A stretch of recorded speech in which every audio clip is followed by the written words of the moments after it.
I'm Bob Thomas. I'm one of the owners of KyberSecurity. We are a managed service and security provider headquartered out of Fairfield, Connecticut. And we're going to talk for a few minutes about how to make the best use of remote working. And we're going to make this brief, and it can be interactive. If folks have questions, feel free to ask along the way. But we're really, we're looking to make this interactive if you'd like, but we're trying just to explain some of the good habits that folks should get into as part of work from home and some of the strategies to use with respect to that. Just to give us a minute of background on who we are. Many folks know us as Connect Computer. I've been around since 1985.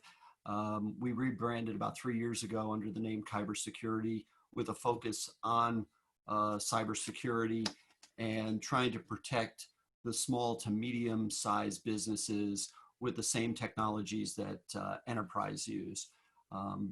We're committed to making you safer and trying to avoid the god-awful people that hack machines and networks every single day.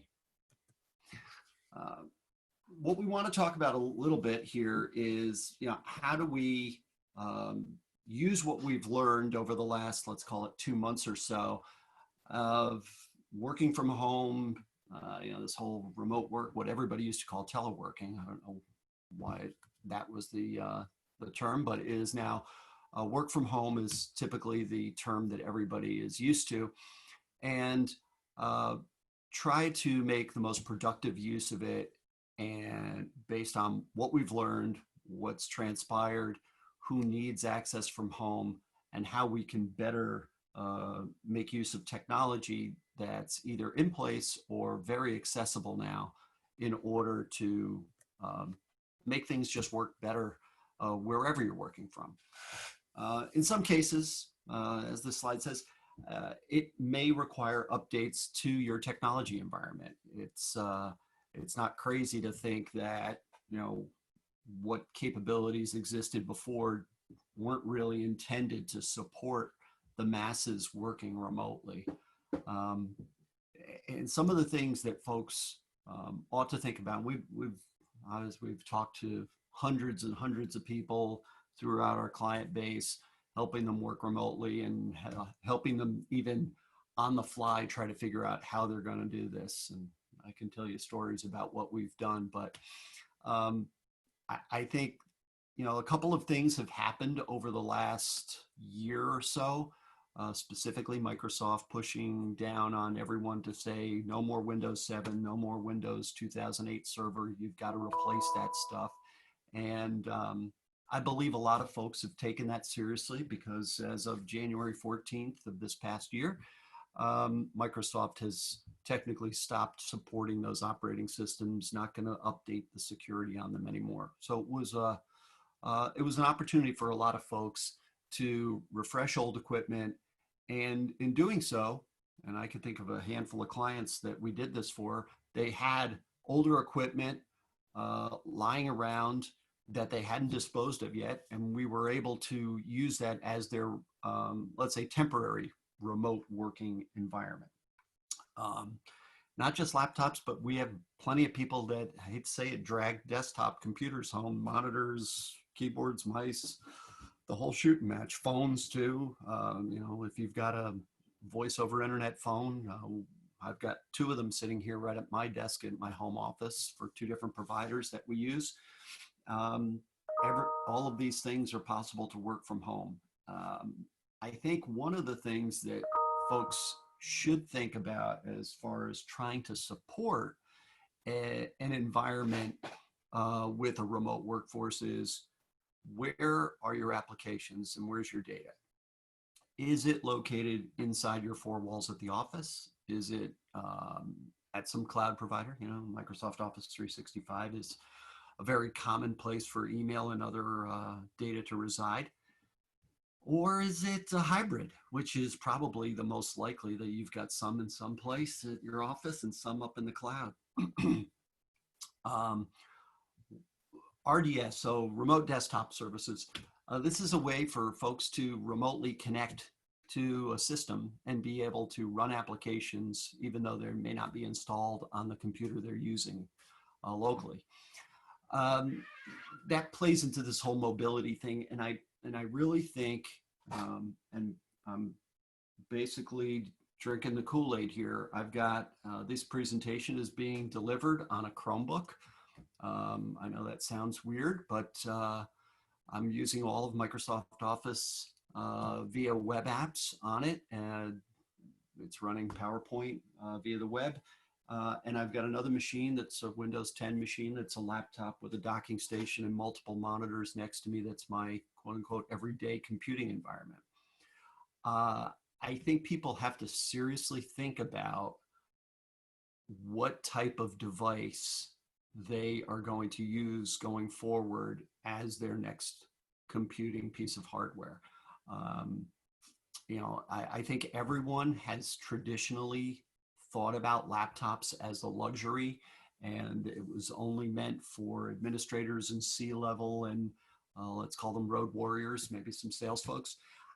I think it may be part of this new norm that the laptop or some mobile piece of equipment is the device of choice for many folks. And I'm not going to say it works for everybody and it's for everyone, but I think as price has become less of a factor because laptops are now competing in the same price range as desktops, especially when you factor in if you have to work from home, you have a desktop in the office, how do you connect into that machine? You need another desktop or a second piece of computing equipment.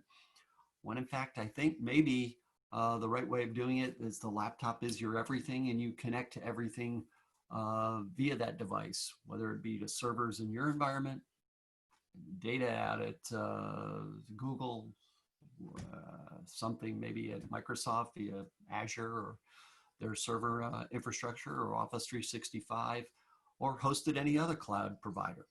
And I think that's really what people have to focus on is, do we really need desktops at every position? Because that may not be the right way to go. And I think the same holds true when we start talking about communications hardware, which is, a lot of folks used to be quote unquote phone centric. To be honest, I like a phone, but I've got a piece of software that's running on my laptop that turns my laptop into a phone, a quote unquote soft phone. So wherever I have my laptop, as long as I've got internet, I've got my phone and I can take and make calls and participate in conference calls from anywhere. And if I want, I can put an app on my cell phone, the same app that runs my desktop phone. These are all possible. And the newest phones that we're delivering to folks are now even Wi-Fi enabled handsets that can be used wired in your office. But if you're working from home and it's difficult to get a cable to the location where you're working, maybe it's not convenient or you want to work someplace else within the house, you can have a voice over IP phone, but it's running over Wi-Fi. So as long as you've got Wi-Fi capability, you can attach to that. I think these are all things to make folks, I think, as productive or even more productive than they were previously. One of the things that has, of course, jumped up on everyone is, okay, I'm working from home. What's my internet connection? How do I protect myself? I think these, obviously we're using Zoom, and Zoom has, got their act together after a rocky start, mostly because I think their default choices for how a Zoom meeting was configured were leaving people open to, Zoom bombing and people cracking in on meetings. I think that's been straightened away for the most part, but I think it's still worth investigating exactly how folks are protecting their data, and specifically how are they protecting that equipment that they're using out of their home office. we're very big fans. Everything that we've got that's mobile has hard drive encryption. You know, if my laptop falls into the hands of somebody that is not me, and maybe they get stolen at an airport, incredibly common thing, that people are flying much these days. That is a way to keep people from actually even turning on the computer and starting the operating system. It will not start without the key code. And that's a great protection if it falls into the wrong hands, especially if you've got real confidential, secure data on that device. Part of what we do for folks is we train the staff. We've got phishing tests, which I think are an important thing to see who's susceptible to being caught by an unscrupulous individual, a bad actor. And then based on the results of that testing to see who fell for the quote unquote trick, we're training individuals. We train everybody at least once a year, but then depending on how they do on the test, there might be supplemental training applied to this. And it's really to make them better, not just more productive end users, but smarter end users and staff members, to be sure that they know what a legitimate message is, know what to click on, know what to avoid. Data protection. We've got laptops, desktops, whatever they are at home. Are people creating data on those machines and it's not being saved to a server anymore? Are they now running around with data? Well, there's tools that will protect that. And then if you've got some sort of connection to the office, VPN, virtual private network, to link you into your office, you can push that data up to the server or servers at your place of business, and it'll get backed up automatically with whatever backup device you've got in place.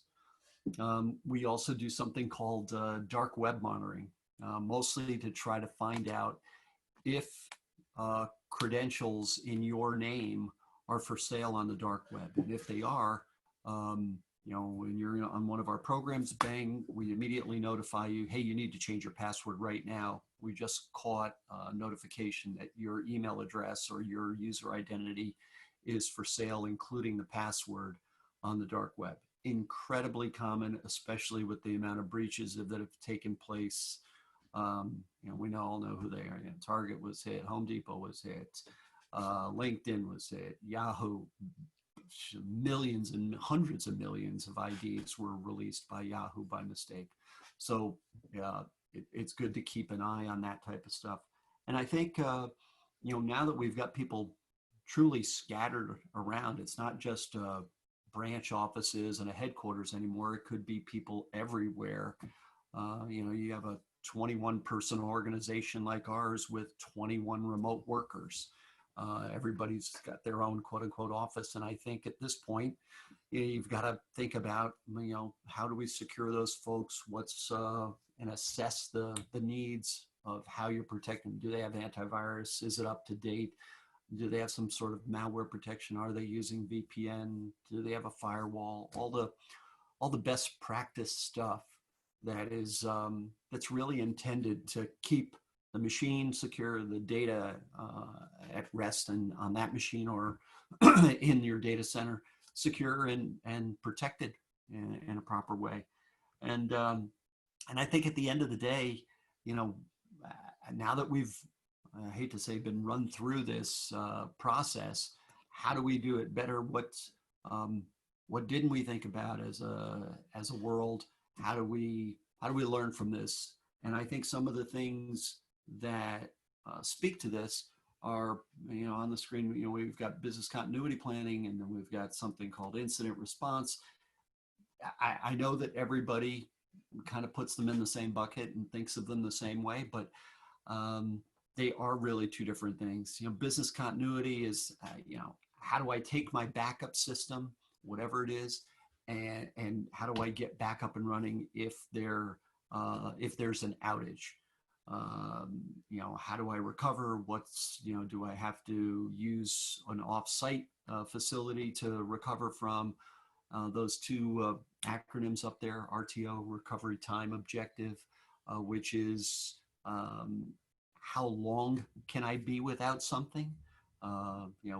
What time can lapse between an outage and getting back up and running? People have to think about, and this is not a across the board thing. This is for this application, email, for instance. Holy cow, I need it back in an hour. I can't be without my email. Whereas, something that's my back office accounting, well, yeah, it hurts, but if I can have it back tomorrow, I think I'm going to be okay. Recovery point objective, RPO, is how much data am I going to lose when an outage occurs? And it's really looking at your backup system saying, okay, if I back up at 8 in the morning, noon, and midday, and then maybe again at 8 at night, okay, if I lose my connectivity and my system goes down at 11 a.m., all right, I'm going to lose 3 hours worth of information. Do I have the ability to figure out what happened in those 3 hours and punch it back into the system when I recover? Those are things that should be thought about as part of that whole, what some people call business continuity, maybe some people call it disaster recovery. They kind of work in tandem. IR, incident response, is a plan to say, okay, something has happened. Usually involves a breach of some sort. You have to notify somebody. Could be the attorney general. It depends if you're medical related, if you're financial related organization. People have got to be notified, and there ought to be a documented set of steps and assigned responsibility. Who's doing what when a breach, security flaw, ransomware attack hits, where all of your data all of a sudden is no longer accessible because it's been encrypted by some monster out there.